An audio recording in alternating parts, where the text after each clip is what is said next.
Every day, millions of barrels of crude oil enter massive industrial facilities, where they are transformed into the fuels and materials that keep the modern world moving. The gasoline used by cars, the diesel that powers trucks and heavy machinery, the jet fuel used by aircraft, and many of the chemical ingredients found in everyday products all begin with crude oil. But crude oil cannot simply be pumped from the ground and poured into a vehicle. It is a complicated mixture of hundreds of different hydrocarbons, along with water, salts, sulfur, metals, and other unwanted compounds. Before it becomes usable fuel, it must pass through a carefully controlled sequence of heating, separation, chemical conversion, purification, and blending. Inside a modern refinery, thousands of machines and sensors work continuously to transform this dark, heavy liquid into precisely engineered products that meet strict performance and environmental standards. The journey actually begins millions of years before the crude oil ever reaches a refinery. Ancient organisms were buried beneath layers of sediment, where intense heat and pressure slowly transformed their remains into hydrocarbons. Over geological time, these hydrocarbons accumulated inside underground rock formations. Modern drilling technology allows oil companies to locate and extract these reserves through wells that can extend several kilometers beneath the Earth's surface. Once crude oil reaches the surface, it is separated from natural gas and produced water before being transported toward refineries through pipelines, tanker ships, railways, or specialized trucks. When crude oil arrives at a refinery, the first step is not heating it. Engineers first need to understand exactly what has arrived. Crude oil from different regions can have very different characteristics. Some types are light and relatively easy to process, while others are heavy, thick, and contain large amounts of sulfur and complex hydrocarbons.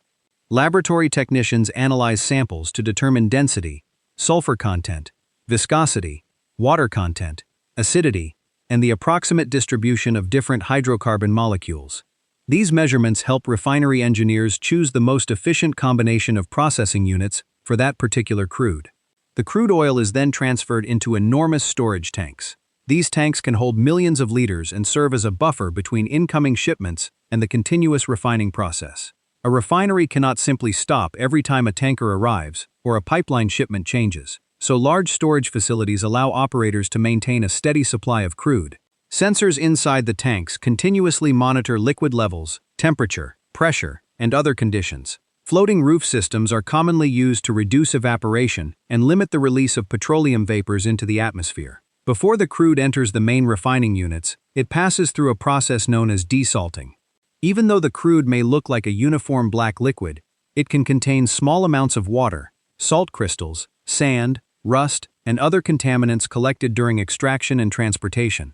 If these materials entered the refinery's high-temperature equipment, they could cause corrosion, block pipelines, or damage expensive machinery. During desalting, the crude is mixed with water so that dissolved salts move into the water phase. Powerful electrical fields then help separate the contaminated water from the oil, leaving a cleaner feedstock ready for the next stage. The cleaned crude now enters a network of heat exchangers. These devices are designed to transfer heat between different streams without mixing them. Instead of using large amounts of fuel to heat cold crude from the beginning, the refinery recovers heat from hot products and process streams, leaving other units. The incoming crude gradually becomes hotter as it passes through these exchangers. This simple idea is extremely important because a large refinery consumes enormous amounts of energy, and recovering heat can significantly reduce fuel consumption and operating costs. After preheating, the crude enters a large furnace where burners raise its temperature to several hundred degrees Celsius. The exact conditions depend on the refinery and the type of crude being processed, but the objective is to vaporize much of the feed without causing unwanted chemical reactions at this stage. The heated mixture of liquid and vapor then flows into one of the most recognizable structures in the entire refinery, the atmospheric distillation column. The distillation column can rise dozens of meters into the air and contain multiple internal trays or packing sections. Its job is to separate the crude oil into different fractions according to their boiling ranges. The principle is simple. Different hydrocarbon molecules require different temperatures to vaporize and condense. As the hot vapor rises through the column, it gradually cools. Heavier hydrocarbons condense at lower levels, where temperatures remain relatively high, while lighter hydrocarbons continue upward and condense at cooler levels. The result is a series of separated streams that can be sent to different processing units. At the top of the column, the lightest materials are collected.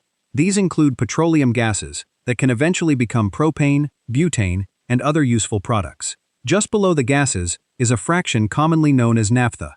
Naphtha is extremely important because it can be further processed into high-quality gasoline components and also serves as a valuable feedstock for the petrochemical industry.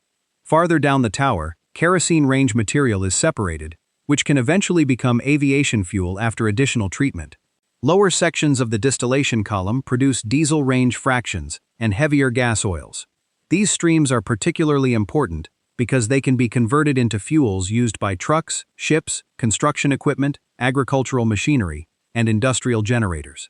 At the bottom of the column remain the heaviest materials, which contain large hydrocarbon molecules that cannot be efficiently separated by atmospheric distillation alone. Rather than treating these heavy materials as waste, modern refineries send them to additional conversion units where much of their remaining energy value can be recovered. This is where the refinery becomes much more than a simple separation facility. Distillation separates molecules, but modern transportation requires far more gasoline, diesel, and jet fuel than simple distillation would naturally produce. Refineries therefore use chemical conversion processes to change the structure of hydrocarbon molecules. One of the most important is catalytic cracking. In this process, heavy hydrocarbons are exposed to high temperatures and specialized catalysts that help break large molecules into smaller ones. These smaller molecules can then be used to produce valuable transportation fuels. Fluid catalytic cracking, often called FCC, is particularly important in large refineries. Inside the unit, heavy oil contacts a finely powdered catalyst at high temperature. The catalyst accelerates chemical reactions that break large hydrocarbon chains into lighter molecules.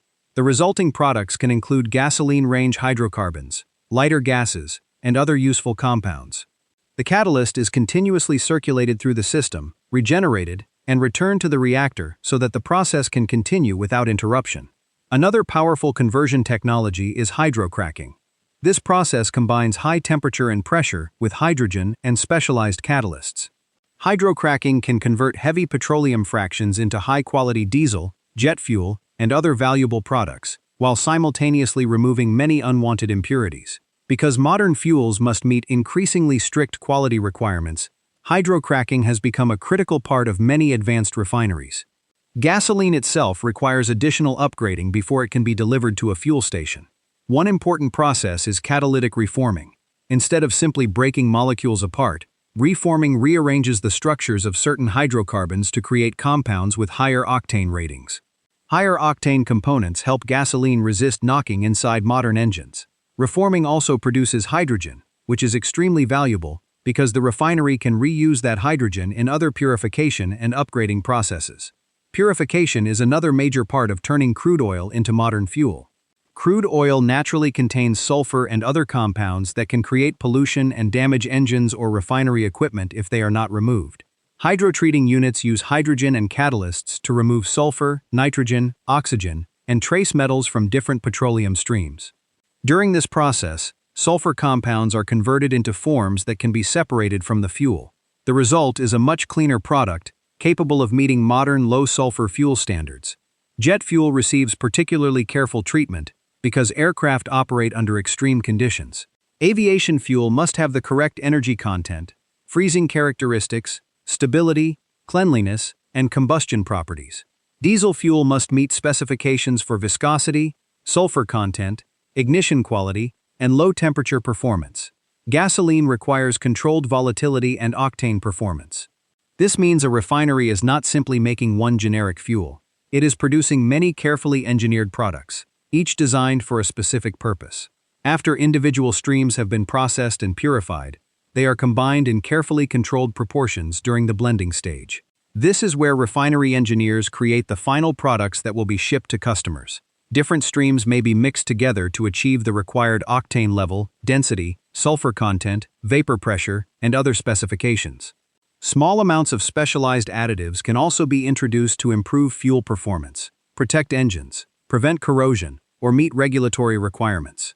Quality control continues throughout the entire process. Samples are taken from different units and sent to refinery laboratories, where technicians perform detailed chemical analysis. Modern instruments can identify extremely small concentrations of sulfur and other compounds while measuring properties such as density, viscosity, flash point, and boiling behavior. If a product falls outside its required specification, operators can adjust the blending process before the fuel leaves the refinery. This prevents large quantities of off-specification product from reaching customers.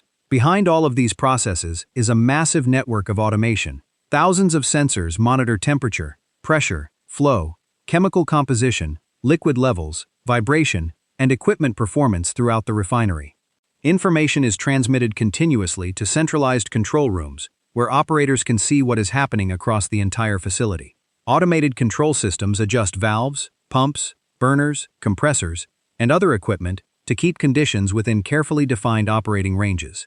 If a dangerous condition develops, emergency systems can automatically isolate equipment or shut down sections of the process. Energy management is also critical. Refining crude oil requires enormous amounts of heat, electricity, steam, hydrogen, and cooling. Large refineries often generate part of their own electricity and steam using gas turbines, boilers, or combined heat and power systems.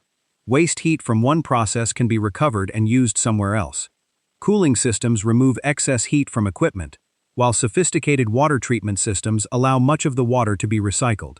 Every improvement in energy efficiency can save significant amounts of fuel and reduce operating costs. Safety systems protect the entire operation because refineries handle flammable hydrocarbons at high temperatures and pressures. Gas detectors continuously search for leaks, while fire detection systems monitor processing areas. Emergency shutdown valves can isolate sections of the plant within seconds. Pressure relief systems protect equipment from dangerous overpressure, and firefighting networks provide water and foam if an incident occurs. Workers also receive extensive training, because safe refinery operation depends on both technology and human decision-making. Once the final fuel has passed every quality test, it is moved into enormous storage tanks. Separate tanks may hold gasoline components, finished gasoline, diesel, jet fuel, liquefied petroleum gases, and other products. From these storage areas, products can leave the refinery through pipelines, tanker ships, railway tank cars, or road tankers. Some fuel may travel only a short distance to a nearby distribution terminal, while other products can travel thousands of kilometers before reaching their final destination. The entire transformation can take place on an enormous scale. A major refinery can process hundreds of thousands or even more than 1 million barrels of crude oil every day. Yet the process is not simply about heating oil and separating it. It is a carefully coordinated chain of physical separation, chemical conversion, purification, blending, testing, storage, and transportation. Every stage has been designed to extract as much useful value from each barrel of crude as possible, while maintaining strict standards for safety, efficiency, and product quality. What begins as a thick mixture pulled from deep beneath the earth ends as precisely engineered fuels that power cars, trucks, airplanes, ships, factories, and countless other machines. Inside the refinery, heat separates the crude, chemistry transforms it, hydrogen removes impurities, catalysts accelerate reactions, and advanced control systems keep everything operating within precise limits. The result is a remarkable industrial transformation. 1 barrel of crude oil enters as an unpredictable mixture of hundreds of compounds and leaves as a carefully measured collection of products designed for the modern world. That is the hidden process behind every drop of fuel that reaches the vehicles, aircraft, and industries that keep global civilization moving.